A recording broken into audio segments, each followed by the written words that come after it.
All right, let's get into this one because this is a little bit of a hot topic.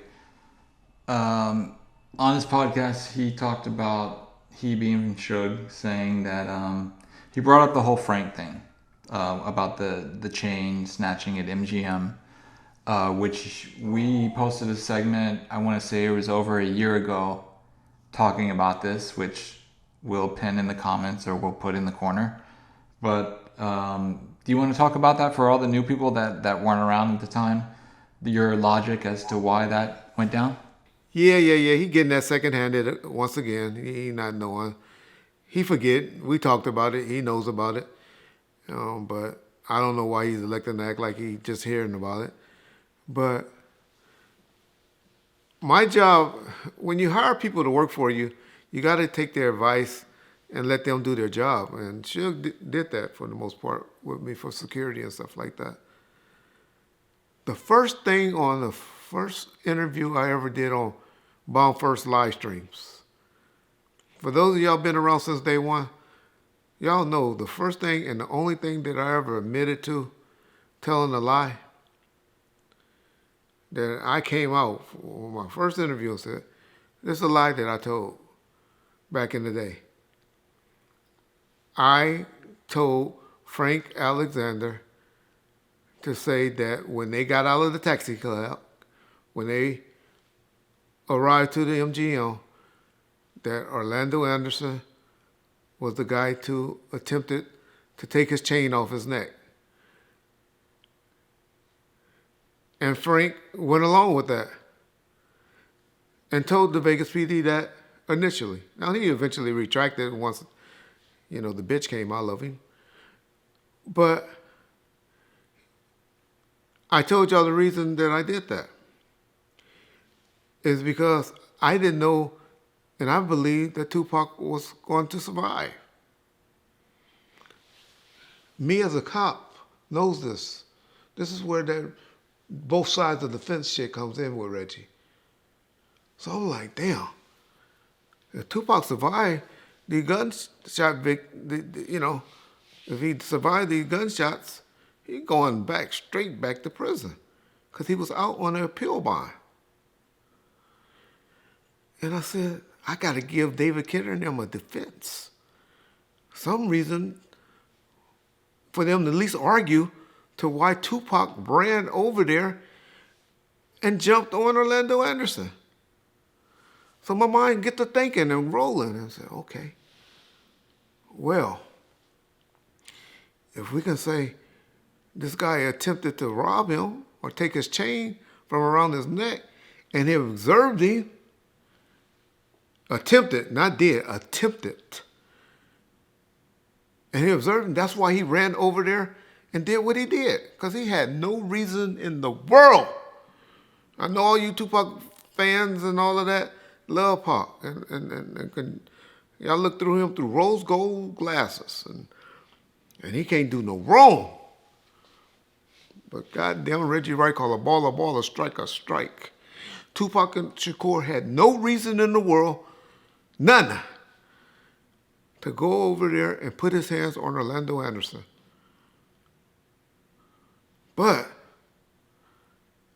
my thinking was, this could give David Kenner a defense.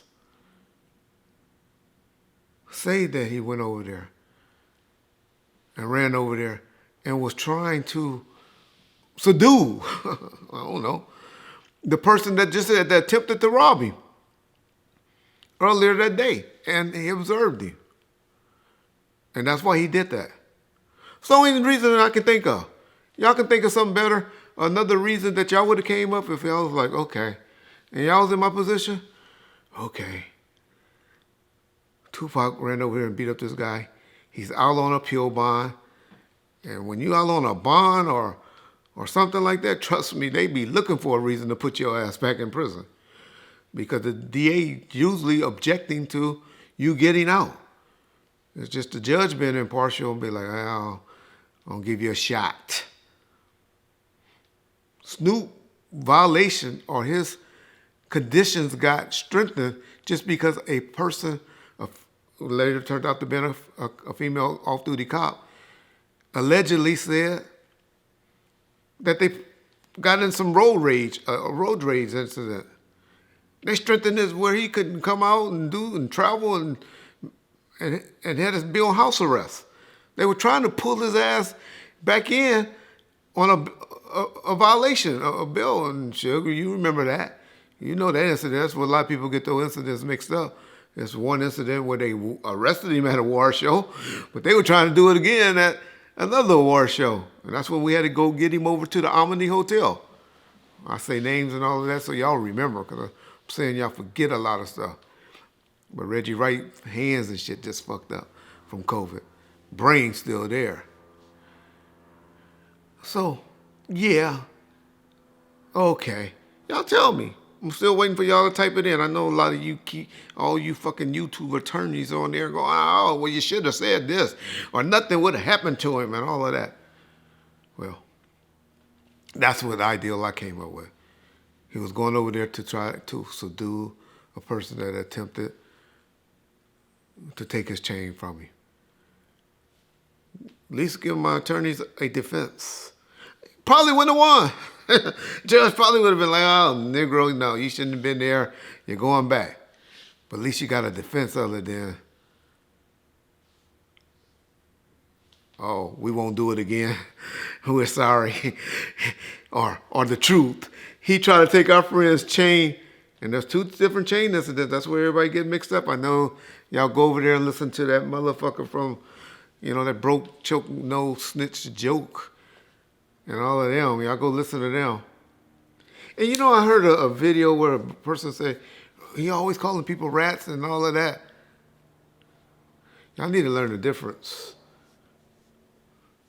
Every time I called a person Snoop, snitch joke and all of them, rats or snitches, there's proof of that.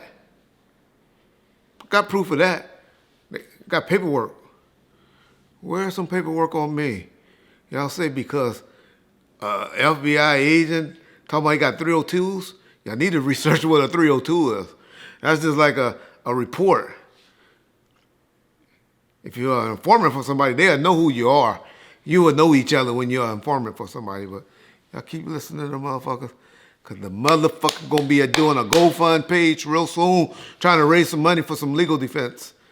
And he knows it. But back to the subject at hand, that's my reason. That was my reason for that story. So Suge Knight, I know you don't know how to think. You know of how many situations I done pulled you out of, nigga? How many? That's why you was on probation, because you didn't have Reggie Wright around you when that shit happened with the Stanley Brothers. But you remember Baldy from 60, Damon Thomas' sister. Whatever happened to you on that? All we got was $108,000 judgment because the nigga claimed he was paralyzed on the whole left side of his body. But you ain't had to do a day of jail or a police report was ever filed on you because Reggie Wright was around. Oh, yeah. You forget the story, the Keefe details? Outside of Paradise? There's plenty of stories like that, Suge. You know it. Miami, the Loop Club. Nigga, you know who was always pulling you out of shit and saving your ass. You should have been violated, nigga. Don't let me get into the shit at the house in Vegas.